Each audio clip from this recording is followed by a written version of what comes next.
Garde ton premier mouvement, spontané, et déploie-le. Tisse-le. Réinvente-le pour toi et décompose-le. Fais-le vibrer et questionne-le. Demande-lui de s'arrêter afin qu'il te désobéisse. Un bon mouvement se doit d'être désobéissant.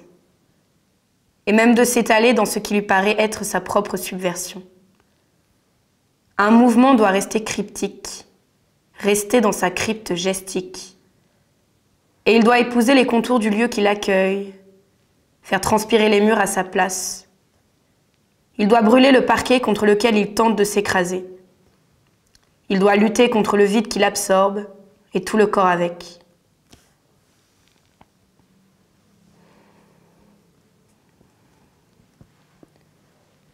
Et tu sais que tout s'arrête toujours quand tu es assis sur le plateau. Les trémulations internes, les tremblements et les borborigmes. Tout devient silencieux au profit du mouvement déployé. Le stress se déloge ou reste en coulisses, si coulisses il y a. Sinon, il rentre dans le trou des nez d'un spectateur. Et tu sais que les poussières s'acheminent dans tes pores, que tes rétines ne prennent plus le relais. Tu sais qu'à l'intérieur, les organes sont en suspension. Non en attente, mais en situation de veille, prêts à s'annihiler eux aussi au profit du mouvement déployé, prêts à l'accompagner ou lui donner plus de consistance. Le corps, ainsi animé, va construire son schéma, ainsi que son propre dédale dont il ne pourra sortir. Et le corps semble changer d'état, acquérir de nouvelles fonctions, et avec le mouvement s'étaler. Cependant, tu sens cette douleur récurrente remonter dans ton épaule et y tracer une fine ligne, comme si à son tour, elle souhaitait investir le plateau et y marquer un parcours d'une poussière à une autre. Ces poussières, d'ailleurs, sont des désagrégations des corps qui ont précédé, et avec eux, des étapes suivantes, physiques. Le corps est une digression permanente. La sueur est un sang qui s'use. Alors, le dent sueur s'use sur scène, appelle le sang composite, qui afflue vers le mouvement déployé, qui tente de s'arrêter mais ne peut. Alors, il réorganise les atomes.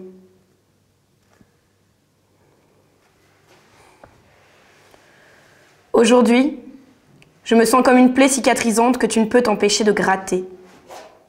Et ce geste te rappelle la sordidité, la brutalité répétée, et questionne tous les bouleversements internes entrelacés. Il y a dans chaque corps comme une plaie intérieure incicatrisable, et autour quelques fourmillements, comme des pensées désagrégées, désabusées, mais des pensées corporalisées tout de même. Une suite de mouvements qui forment alors un livre corporel, la chair vieillissant avec la page. Et aujourd'hui, le corps se sent comme un livre perdu dans un bac d'une librairie d'occasion. Plus très cher, mais quand même pas envie de le lire. Et les replis du corps sont les pliures de la page. Une page cornée pour une vérité corporelle. Une page, comme un mouvement, est une pensée incarnée. Et tout s'y disperse et tout s'exécute et tout s'y schématise maladroitement. Un mouvement prolonge l'esprit dysfonctionnel et les pensées s'y répercutent fugacement. Les veines forment une poésie visuelle sur les bras endoloris. Il y a dans chaque corps comme une impasse squelettique, un amas de viscères qui ne mènent à rien. Il y a dans chaque corps comme une conclusion intériorisée dont nous ne pouvons rien faire pour l'instant.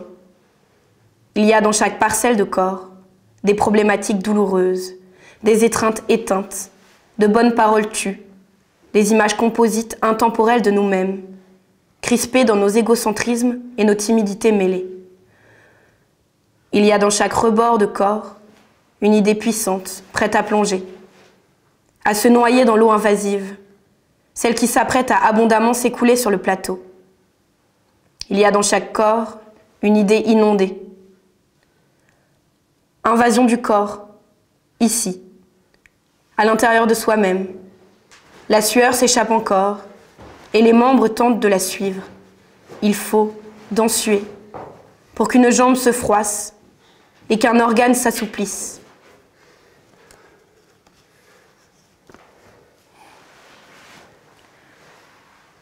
Exercice 1.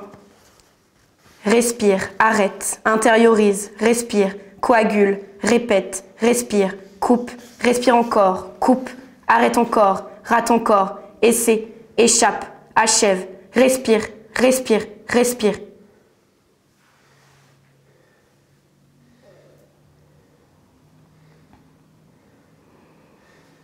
État de corps post-danse. Visite oculaire mouvementée de la salle. Quelques étoiles noires passent lentement.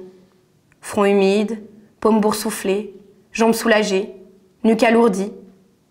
RAS sur crâne, mais pas serein quand même. Le danseur est maladroit. Il peine souvent à se relever et glisse. Son corps le fatigue. Il se demande pourquoi les douleurs s'exacerbent certains jours. Un spectateur lui répond « C'est à cause du froid ». Ce à quoi un autre spectateur répond « Connard ». Le spectateur est en situation d'attente permanente et n'en peut déjà plus de le voir. Le spectateur a envie d'aller boire un verre au bar. Les jambes d'un spectateur craquent et ce son déconcentre les artistes sur scène.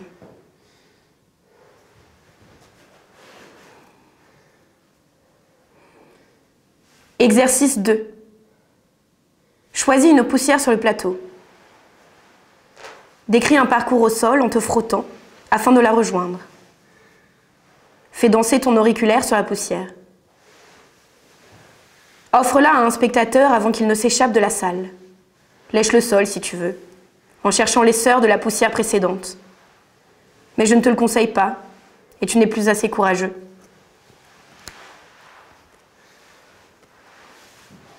Performance pour le spectateur 1. Regardez le plateau et y repérez les ombres des pieds, mains, tête et bouche. Regardez le plateau et y comptez les gouttes de sueur échappées. Regardez le plateau sans cligner des paupières jusqu'à l'apparition de larmes et douleurs. Regardez le plateau et y devinez la couleur du plafond. Regardez le plateau et y comptez le nombre de poussières, même envolées. Performance pour le spectateur 2.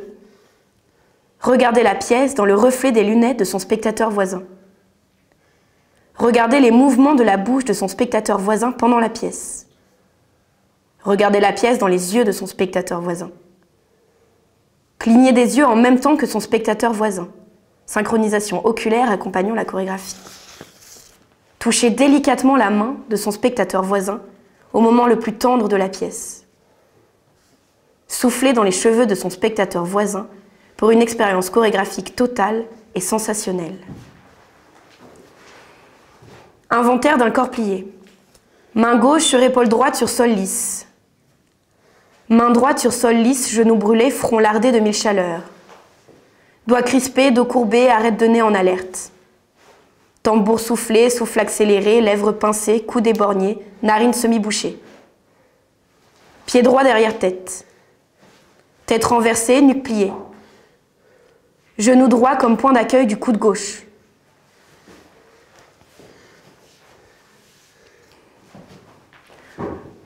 Monologue du stéthoscope. Ma froideur indélicate repousse encore la chair, qui se reprend alors, revient se blottir. Que vais-je entendre? Que veux-je entendre?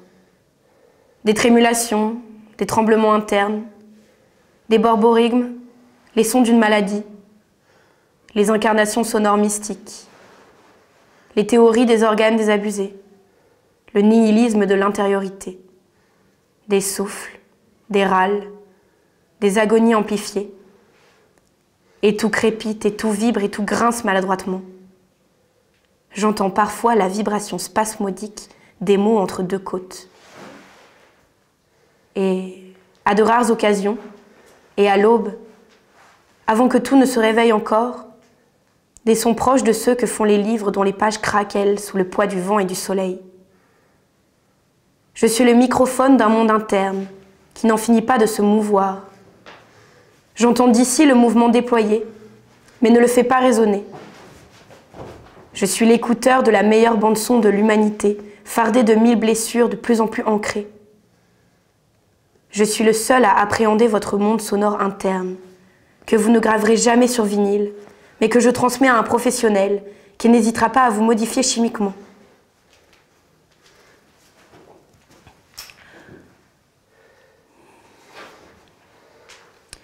Aujourd'hui, un yokai a investi le plateau pour y lécher toutes les poussières. Le danseur n'a donc plus grand-chose à se mettre sous la paume. C'est un yokai danseur buto qui se nourrit de poussières, qui sont, rappelons-le, des désagrégations de corps d'artistes et de spectateurs investissant le plateau après la bataille. Donc, légèrement anthropophage, bien qu'il ne soit pas vraiment humain, donc à moitié pardonné.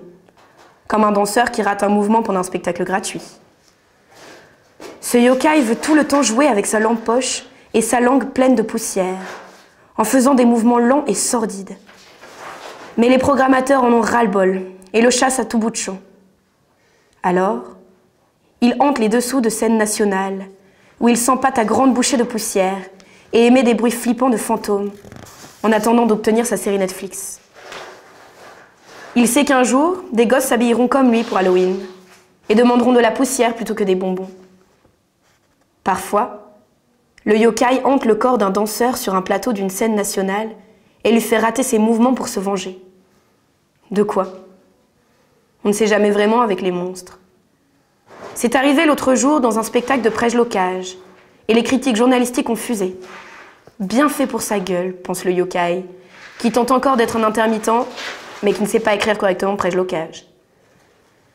Mais maintenant, le yokai veut sortir de la page et hanter cette pièce, faire rater le danseur, qui n'a ceci dit pas besoin de lui pour ça, et intégrer des hésitations dans la voix de la lectrice. Lectrice. Pense-t-il, et l'écrivain avec lui. Le yokai se prend parfois pour Tatsumi Jikata et fait des grimaces. Il a fait cela lors d'un casting pour prêche-locage, mais ce dernier semble ne pas l'avoir vu.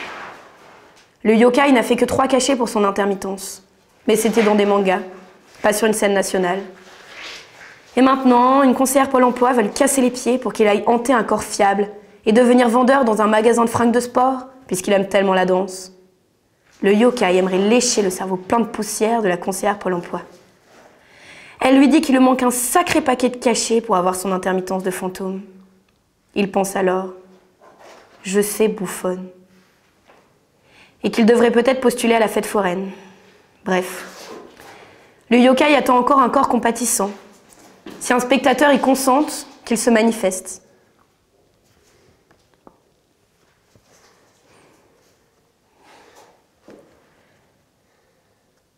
Il faut d'abord écrire un ensemble complexe de phrases précises et fluides, impliquant une logique du mouvement, c'est-à-dire une continuité permettant de passer d'un mouvement A à un mouvement Z, sans omettre ne serait-ce qu'une seule lettre de l'alphabet.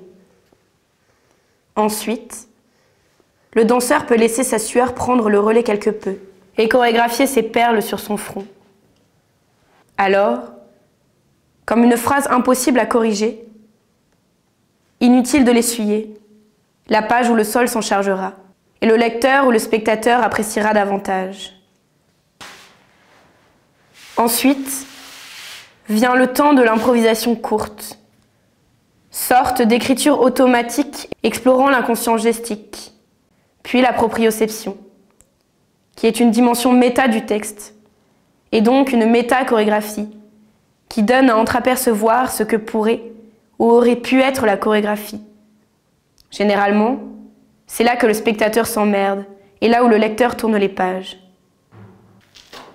Mais ces quelques lignes sont importantes, notamment pour la reprise du souffle.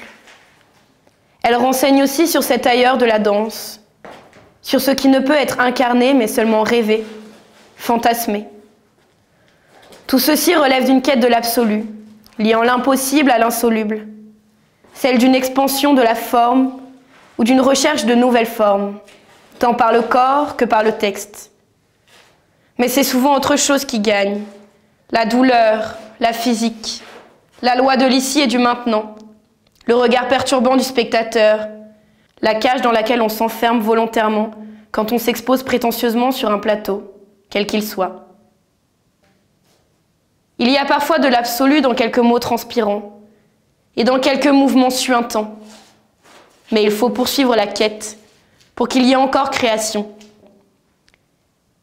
Et ainsi, la maladresse est entièrement chorégraphique, méta-chorégraphique. C'est une écriture et une voix possible. L'obsession du beau geste n'existe plus. Il en faut aussi des salles dans la phrase corporelle, comme dans la phrase textuelle, comme des néologismes, glossolalies, ou tout simplement insultes de premier choix.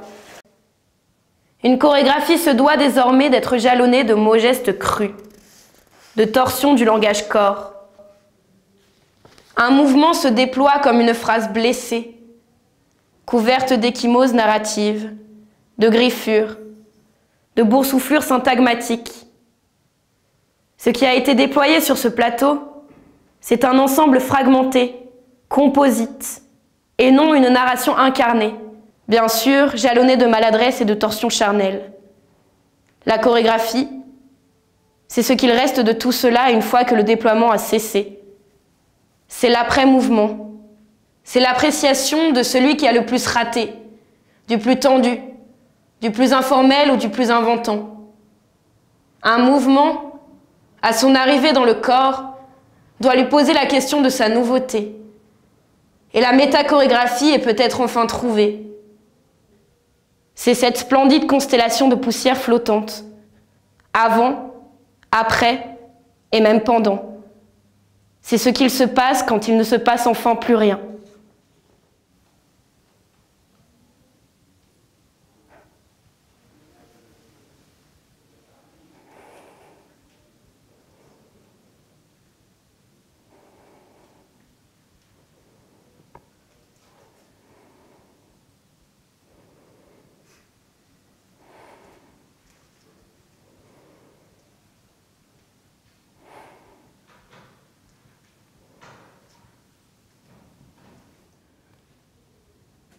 Danser avec les voix contemporaines qui te traversent.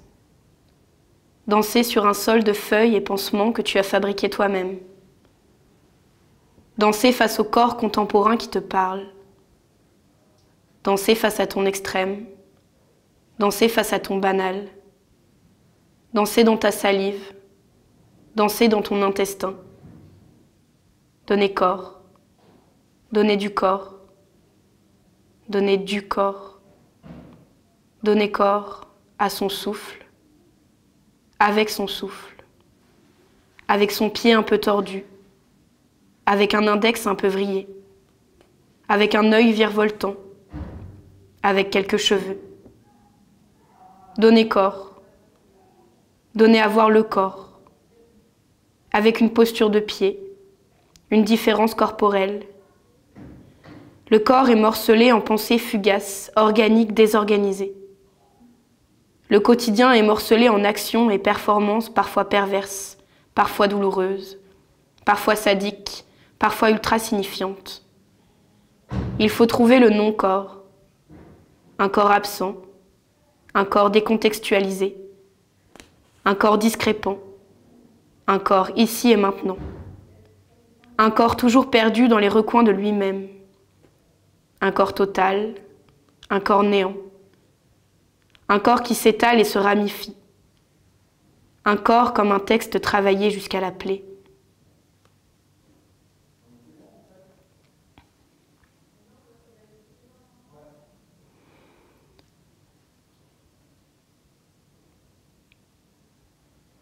Le corps maintes fois répété, et pourtant très peu atteint,